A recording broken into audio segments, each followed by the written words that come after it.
안녕하십니까. 저는 희소 영양 플러스 팀에서 단체 급식 및 실습, 식품위생학을 맡고 있는 배미애라고 합니다. 오늘 여러분들과 2023학년도 기출문제 풀이를 좀 해볼 건데요. 좀 시간이 지났지만 그리고 시험 보시느라고 모두 애쓰셨고요. 단체 급식 및 실습과 식품위생학 부분만 기출문제를 풀어보도록 하겠습니다. 아시다시피 단체 급식 및 실습하고 식품위생학 같은 경우에는 각각 서술형으로 2문제씩 이렇게 출제가 되었어요. 단체 급식 및 실습 경우에도 전공 A, B 각각 1문제씩 출제가 되었고요. 식품위생학 같은 경우에도 전공 A와 B에서 서술형으로 각각 1문제씩 이렇게 출제가 되었습니다. 단체 급식 및 실습의 경우 보면 배식 시 준수 사항하고요. 그다음에 급식실 시설 설비 계획 부분에서 각각 1문제씩 나왔는데 배식 관련된 문제 같은 경우에는 2021년도에도 사실 한번 출제가 된 경향이 있었고요. 그다음에 이 배식 관리 부분에서는 사실 매년 보존식이라든지 뭐 검식이라든지 이런 쪽으로 해서 가끔 출제가 됐었는데 올해는 배식과 관련된 쪽에서 문제가 출제가 되었더라고요. 급식실 시설 설비 관련 같은 경우에도 특히 이 안의 내용에서 조도 기준치라든지 이런 부분은 2019년도에도 출제가 된 적이 있었거든요. 그러다가 2020년도부터는 최근에 좀 안 나오다가 이번에 좀 나오게 되었습니다. 식품위생학 같은 경우에는 리스테리아 식중독, 벌써 이제 답을 언급하긴 하지만 식중독균에 대한 문제가 또 나왔습니다. 식중독균 같은 경우에는 사실 작년 빼고 매년 출제가 되는 그런 문제예요. 다만 식중독균이 겹치지 않고 다양하게 지금 출제가 되고 있었고 올해에도 처음 나오는 균이 출제가 되었죠. 두 번째는 이제 식품의 오염 지표균 관련된 문제가 나왔었는데 이거 같은 경우에도 2017년도에 언급이 됐던 그런 문제입니다. 조금 저희 식품위생학에서 앞 챕터에 다루는 부분인데요. 좀 놓칠 수 있는 부분이기도 하지만 간만에 나왔던 그런 문제라고 할 수 있겠습니다. 가볍게 이렇게 좀 분석을 해보았고 각각의 문제들을 한번 풀이를 해보도록 하겠습니다. 먼저 단체 급식 및 실습인데요. 전공 A의 11번에 출제가 되었죠. 저는 먼저 문제를 풀이를 하기 전에 저희가 문제를 풀 때 2가지를 꼭 기억을 하라고 말씀을 드리고 싶어요. 항상 문제 안에 사실 답이 좀 들어있는 경우가 많거든요. 그래서 문제를 읽으실 때 시간에 촉박해 하지 마시고 키워드를 꼭 찾아서 체크를 하시면서 읽으시고요. 또 답안 같은 경우에서도 답안에서 저희가 써야 할 답, 문제자가 원하는 이 키워드, 내가 어떠한 답을 써야 될지를 반드시 파악하라는 이 2가지를 조금 기억하시라고 먼저 말씀을 드리고 싶어요. 왜냐하면 좀 당황하고 긴장되다 보면 답에서 요구하는 걸 놓칠 경우가 있을 수 있거든요. 답이 한 문제 하나의 답만 요구하는 것이 아니라 한 문제 안에 여러 가지의 답을 요구하는 경우가 많다 보니까 내가 써야 할 답이 어떤 건지 정확하게 파악을 해서 놓치지 않는 것이 중요하다고 생각이 듭니다. 자, 그렇다면 키워드를 좀 찾는 의미에서 문제를 한번 보도록 할게요. 자, 다음은 땡땡중학교 급식 작업 지시서의 일부입니다. 작성 방법에 따라 서술하세요. 이렇게 되어 있는데요. 자, 작업 지시서가 이렇게 나와 있죠. 오늘 이렇게 작업을 하세요 라고 하는 지시서인데요. 식단표가 이렇게 제시가 되어 있고 그 다음에 배식 시 준수사항이 적혀 있습니다. 여기서의 키워드는 배식이라고 하는 단어가 되겠죠. 배식 시에 이렇게 준수해야 될 사항을 작업 지시서에 제시를 했죠. 자, 첫 번째는 돼지고기 수육은 57도 이상으로 배식한다 되어 있습니다. 따뜻한 음식은 57도 이상으로 배식하는구나. 쌈채소는 기억 온도 이하로 배식한다 되어 있어요. 반대로 차가운 음식은 어떻게 배식한다라는 거를 묻는 거구나라고 알 수가 있죠. 세 번째는 차갑고 뜨거운 것이 아닌 이러한 저온 배식이 어려울 경우에 조리 후 몇 시간 이내에 배식한다라고 해서 시간을 묻는 문제가 나왔습니다. 그리고 마지막으로 집게나 국자 등의 배식 전용 도구를 사용한다 이렇게 나와 있죠. 사실 배식할 때 저온 배식하고 그 다음에 전용 배식 도구를 사용하는 거, 그리고 저온 배식이 어려울 경우에 몇 시간 이내로 배식을 하는 거, 사실 요 세 가지가 배식할 땐 굉장히 중요한 내용이거든요. 그래서 이 부분을 묻는 문제라고 할 수 있겠습니다. 그래서 작성 방법을 한번 보시면 학교급식 위생관리 지침서에 근거하여 라는 말이 나왔어요. 요 말이 나왔다라는 건 요 지침서 안에 있는 그 수치를 정확하게 써야지만이 된다라는 말이거든요. 이거에 근거해서 기억에 해당하는 온도와 그 다음에 니응에 해당하는 시간을 순서대로 쓸 것 이렇게 나와 있습니다. 순서대로 쓸 것이라는 말도 되게 중요합니다. 답이 여기서 2개를 원했고요. 여기 문제에서 2개의 답을 순서대로 쓰셔야 돼요. 두 번째는 밑줄 친 디귿, 그쵸? 배식 전용 도구의 오염을 방지하기 위해서 지켜야 할 위생관리 사항을 2가지 서술할 것, 이렇게 작성 방법이 나와 있습니다. 그러면은 첫 번째 것부터 한번 볼게요. 첫 번째 아까 제가 말씀드렸던 키워드는 배식 시 준수사항이라고 했습니다. 첫 번째 문제는 학교급식 위생관리 지침서에 근거해서 기억에 해당하는 온도와 니은에 해당하는 시간을 순서대로 쓸 것 이렇게 나와 있었잖아요. 저희 학교급식 지침서, 학교급식 위생관리 지침서 74페이지 정도에 보면 그 CCP 관리 방안이 나와 있어요. 중요 관리점 관리 방안인데, 식단을 검토하고 검수해서 식품을 조리하고 취급하고 그것들을 완료해서 배식하는 이 단계의 흐름에 맞춰서 지침서에 이 내용이 정확하게 있습니다.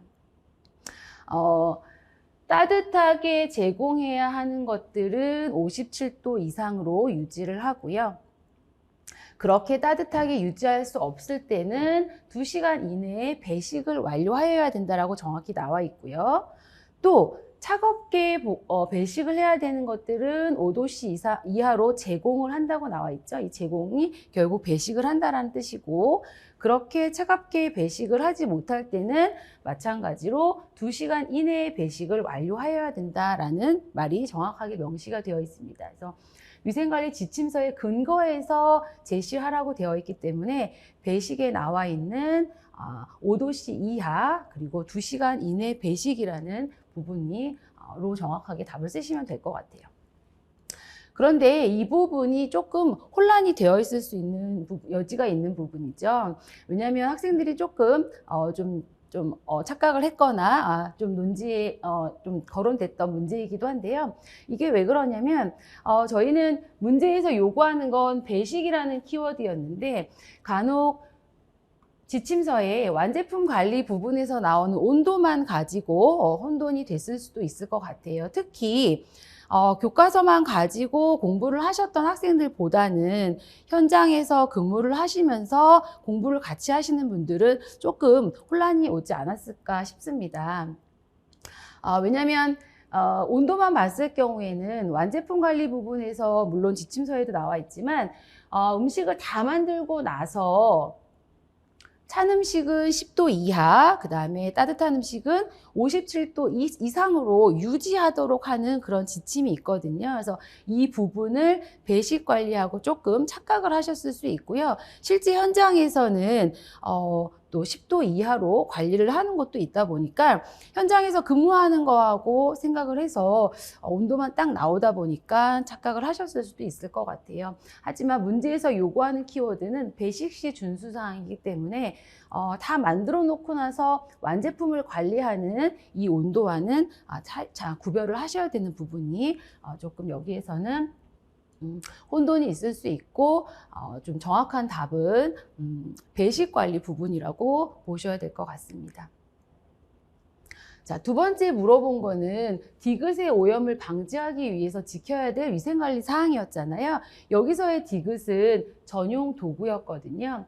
자, 배식을 할 때의 전용 도구는 다 만들어 놓은 음식을 배식할 때까지 위생적으로 관리를 하라는 의미이기 때문에 전용 도구 자체도 세척, 소독이 잘 되어 있어야 되는 거를 써야 되는 거고요. 물론 소독을 마친 거는 무조건 건조까지가 말이니까 이제 건조까지 되어야 되는 거가 원칙이고요.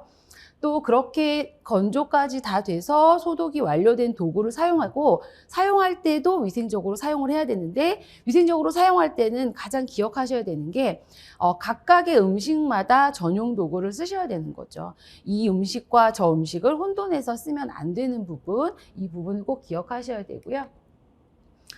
이 문제 같은 경우에는 지침서에 근거해서라고는 명시된 게 아니기 때문에 뭐 꼭 지침서에 있는 내용을 반드시 써야 되는 건 아니지만 배 전용 도구를 사용했을 때의 위생관리 사항으로는 가장 중요한 게 세척, 소독, 건조된 배식 도구를 사용해야 된다입니다. 그래서 이 부분이 가장 우선이고요. 그 다음에는 방금 말씀드렸듯이 음식별로 구분을 해서 사용해야 되는 거. 그래서 교차 오염이 각각 일어나지 않도록 사용하는 거. 그리고 또 하나 또 생각할 수 있는 부분은 뭐 그렇지는 않겠지만 또 배식 도구 자체를 세척 소독해서 건조된 것을 사용하는데 사용할 때 음식이 닿는 부분을 맨손으로 만지지 않는다라는 것도 사실 중요한 위생관리 부분이거든요. 하지만 배식 도구에서 그래도 중요하게 우선순위를 따지자면 두 가지 서술하는 거에서는 세척, 소독, 건조된 것을 사용하는 거하고 그 다음에 교차 오염이 일어나지 않도록 사용하는 거, 이 두 가지가 좀 더 중요할 것 같긴 한데요. 뭐 이런 부분들을 쓰면 될 것 같습니다. 자, 두 번째로 전공 B에 있는 10번 문제를 한번 보도록 하겠습니다. 10번 부분도 마찬가지 문제를 읽을 때 키워드를 한번 찾아보면서 문제를 읽어볼게요. 자, 다음은 땡땡고등학교의 급식실 시설 설비 계획 일부입니다. 자, 급식실 시설 설비에 대한 문제가 나오겠죠. 자, 작성 방법에 따라 서술하시오. 자, 지문을 한번 읽어볼게요. 자, 조리장 내의 방수용 전기 콘센트는 바닥으로부터 1.2m 이상 높이에 설치한다입니다. 조리장 바닥은 내수성, 내구성, 내열성이 있는 바닥용 타일을 사용해야 되고요. 자, 건조식품 보관 창고의 식품 보관 선반은 바닥에서 몇 cm 이상 떨어지게 한다. 자, 여기서는 식품 보관 선반이 되겠네요. 바닥에서 몇 cm 이상 떨어지게 하는지.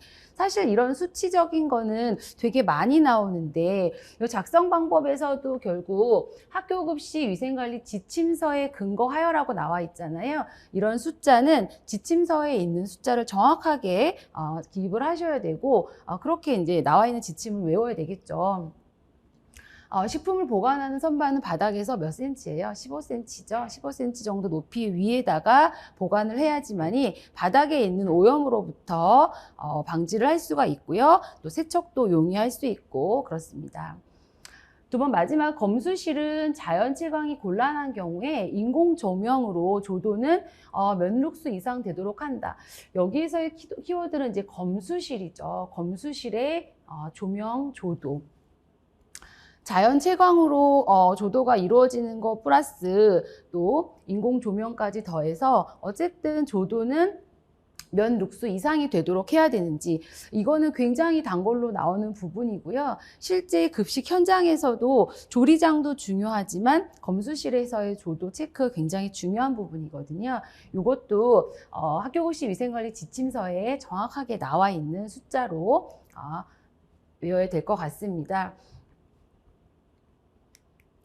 숫자적인 걸 먼저 보시면 방금 다 말씀드렸던 것처럼 학교급식 위생관리 지침서 안에 이렇게 정확하게 명시가 되어 있거든요. 지침서에 근거해서 쓰라고 했던 이런 숫자들은 지침서 안에 있는 숫자들로 정확히 써주셔야 되는데 아까 얘기했던 식품 보관 선반 같은 경우에는 바닥으로부터 15cm 이상이 되도록 띄워서 설치를 해야 되는 거고요. 그 다음에 검수실의 조명 같은 경우에는, 조도 같은 경우에는 540 룩스 이상의 밝기를 유지할 수 있도록 그렇게 계획되어야 합니다.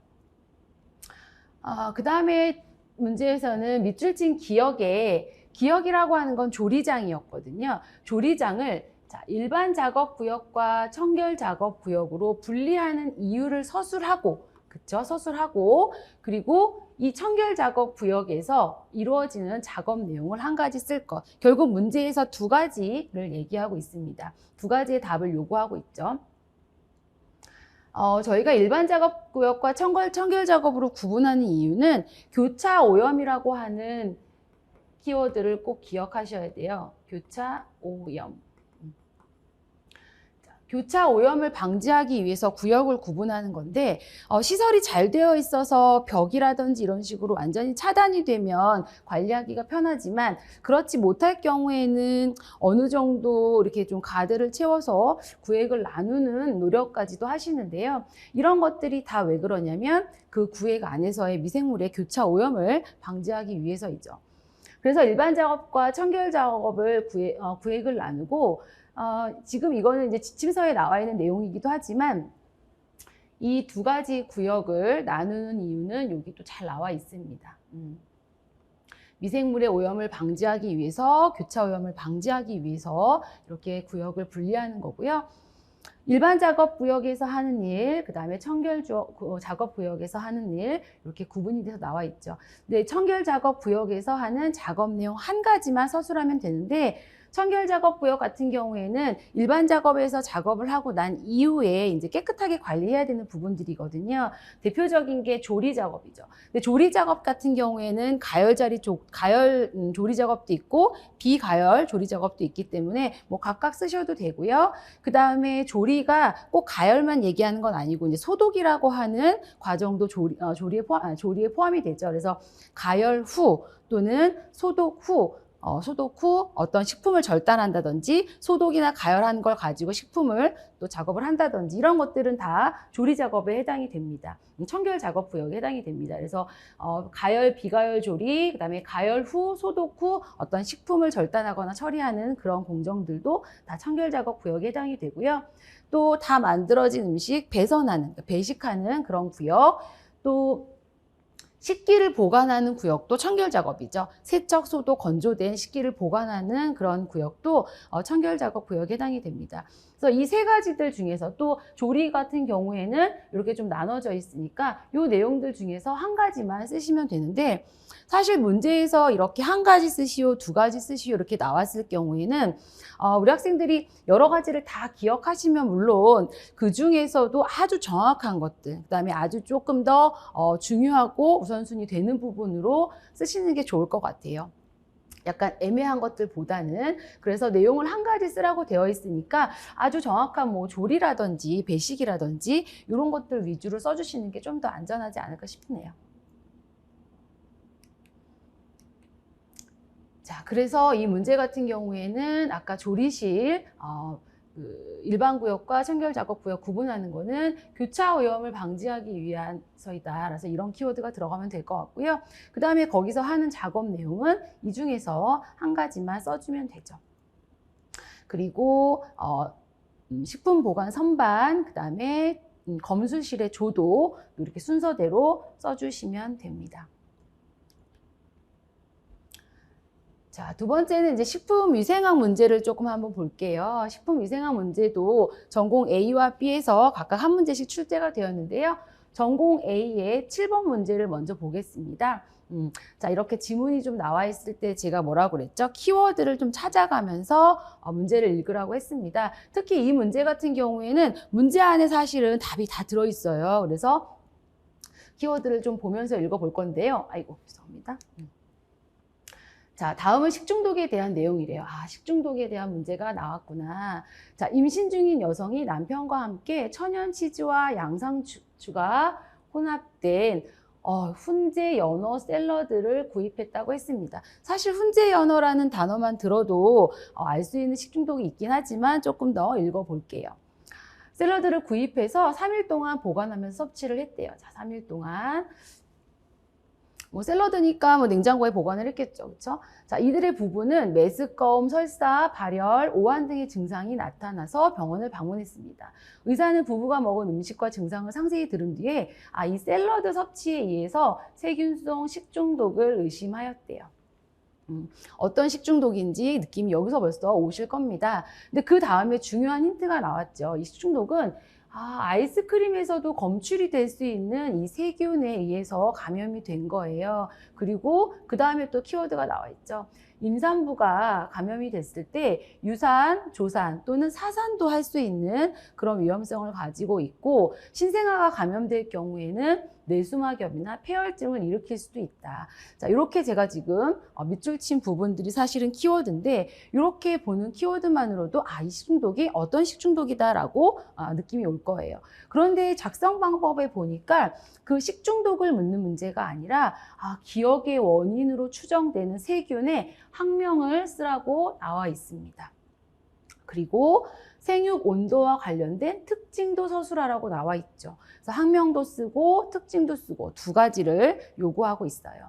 그리고 이 세균의 그람 염색성과 산소 요구성을 순서대로 쓰라고 나와 있습니다. 문제안에서 원하는 것이 벌써 이렇게 4가지나 되죠. 아까 얘기했지만 세균성 식중독, 리스테리아 식중독을 저희가 딱 캐치해낼 수 있어야 되는데요. 그래서 답이 리스테리아 식중독이 아니라 그 식중독을 일으킬 수 있는 그 세균의 학명을 원했어요. 그런데 이 학명은 이제 앞에 있는 이제 우리가 보통 여기 지금 속명과 종명을 다 같이 원했는데 이거는 정말 외우지 않으면 풀 수가 없는 사실 그런 문제죠. 그래서 리스테리아 식중독이다라고 느낌이 왔어도 모노사이토제네스라까지 하는 이러한 종명까지 알고 있지 않으면 사실은 좀 풀기 어려운 문제인데, 그러다 보니까 식중독균의 이제는 이러한 학명까지도 조금 꼼꼼하게 메모를 해서 또 암기가 필요하겠다, 이런 것들을 좀 느꼈습니다. 자, 이렇게 학명을 쓰시고 이 균과 이 균이 특징인데, 여기서도 친절하게 생육 온도와 관련된 특징을 서술하라고 나와 있어요. 아까 아이스크림에서도 검출된다라는 이런 특징을 딱 볼 수가 있었잖아요. 문제안에서 약간 힌트를 주는 느낌이죠. 그리고 이 리스테리아 식중독의 가장 큰 특징으로도 알 수 있는데, 좀 찬 온도에서도 검출이 된다는 게 특징이죠. 그래서 여기서의 특징은 얘네들이 저온 한 4도씨에서도 증식이 가능하다라는 이런 특징을 서술해 주면 될 것 같습니다.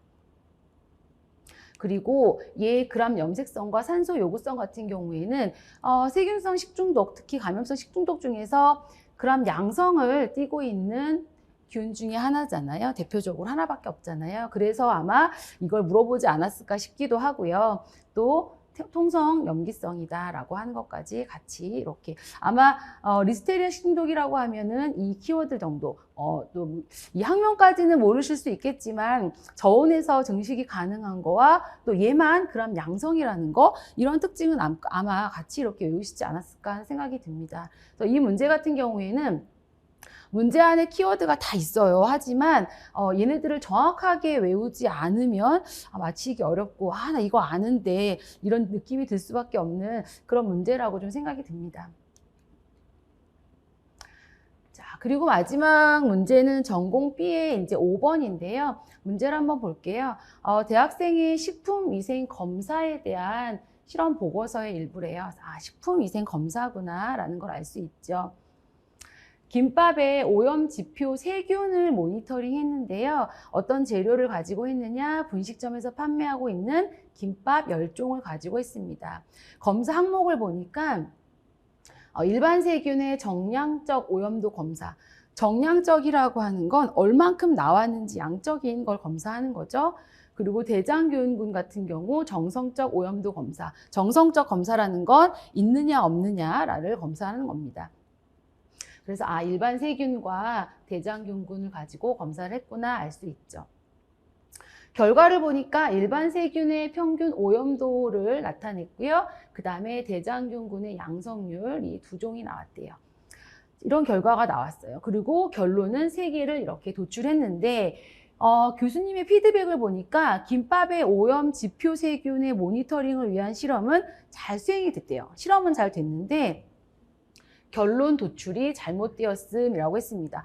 그럼 이 3개의 결론이 뭔가 잘못됐다라고 읽혀지죠. 작성 방법을 한번 볼게요.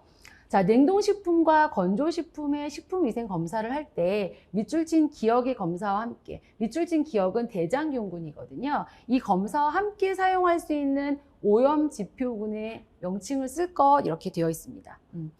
대장균군하고 같이 검사를 할 수 있는 지표균인데 여기서의 문제는 냉동식품과 건조식품이라는 키워드를 저희가 찾아낼 수 있어야 되죠. 보통은 대장균군으로 검사를 하는데 차갑거나 건조되어 있거나 하는 식품에서는 제가 조금 불정확하다는 의미잖아요. 그랬을 경우에는 오염지표군의 명칭을 쓰세요 이렇게 나왔습니다. 자, 오염지표균의 대표적인 게 대장균군 말고도 이런 것들이 있어요. 그런데 이 분변계 대장균 같은 경우에는 대장균군보다 조금 더 정확하긴 한데 얘는 가열식품이나 건조식품이나 동결식품이나 이런 데서의 저항성이 조금 약해요. 그렇기 때문에 여기하고 해당이 되지 않죠. 반면에 장구균이라고 하는 애는 분변대장균 얘네보다 조금 수는 적을 수 있으나 얘 단점인 가열이나 건조나 동결식품에서의 저항성이 조금 더 강하다는 특징을 가지고 있어요. 그렇기 때문에 지금 냉동식품이나 건조식품 같은 경우에 이 장구균을 가지고 검사를 해야지만이 조금 더 정확하게 검사를 할 수 있겠죠. 여기서 요구하는 오염지표군의 명칭은 장구균이 될 수 있습니다. 그리고 그 다음 문제는 밑줄친 니은, 디귿, 리을이 다 잘못되었다라고 했어요. 이 잘못된 결론이라고 판단할 수 있는 미생물적 근거를 한 가지씩 순서대로 서술할 것 이렇게 되어 있습니다. 자, 첫 번째 니은을 볼게요. 왜 틀렸는지. 니은 같은 경우에는 이제 일반 세균 검사인데 일반 세균 평균 오염도를 통해서 김밥의 부패가 상당히 진행되었음을 알 수 있었음 이렇게 결론을 도출했는데 지금 보니까 일반 세균 검사 결과를 보니 평균 오염도가 3.1 곱하기 10의 3승이라고 나와 있거든요. 식품의 초기 부패 판정을 할 때 일반 세균수로 보는 부분은 식품 1g당 10의 7승 내지 10의 8승이 돼야지만이 초기 부패 판정을 저희가 하는데 여기에서의 결과는 10의 3승이란 말이죠. 그러니까 조금 아직 안전한 수준이라고 보여지는 거죠. 그래서 이 결론에서 부패가 상당히 진행되었음이라고 할 수가 없다라는 겁니다. 그래서 일반 초기 부패가 10의 7승에서 8승 정도는 돼야 되기 때문에 위의 결과로 봤을 경우 위의 결과로는 부패가 상당히 진행되었다고 판단할 수가 없다. 이렇게 적으면 되겠죠. 그리고 두 번째 디귿을 한번 볼게요. 디귿의 같은 경우에는 이제 대장공균인데 대장공균이 지금 두 종이 양성이 나왔거든요. 이 두 종이 양성된 김밥 두 종은 분변에 오염되었음을 알 수 있었다. 이렇게 나와 있습니다. 대장균 같은 경우에 우리가 이제 오염지표 미생물로 보는데 얘네들 같은 경우의 특징은 분변으로부터 오염이 되었을 가능성이 있다는 게 물론 큰 특징이죠. 하지만 얘네들이 반드시 분변에만 있는 게 아니라 흙이라든지 물이라든지 분변이 아닌 거에서도 유래될 수가 있거든요.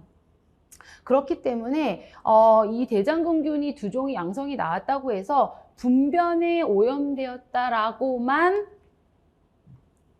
판단할 수는 없다라는 그런 얘기입니다. 자, 그 다음 마지막에 리을 같은 경우에는 대장균이 양성으로 판정된 김밥 두 종을 먹었을 경우에 식중독을 일으킬 가능성이 매우 높다 이렇게 얘기가 나와 있거든요. 아시다시피 대장균 같은 경우에는 이게 많이 나왔다라는 거는 좀 취급이 좀 잘못되어 있다, 비위생적으로 취급이 되어 있다라는 것을 의미하는 것이지 이 대장균 자체가 어떤 병원성이 있어가지고 식중독이나 이런 것들을 직접적으로 유발을 하진 않기 때문에 식중독 일으킬 가능성이 매우 높다라고 판단할 수는 없다입니다. 그래서 이런 식으로 답을 쓰시면 될 것 같아요.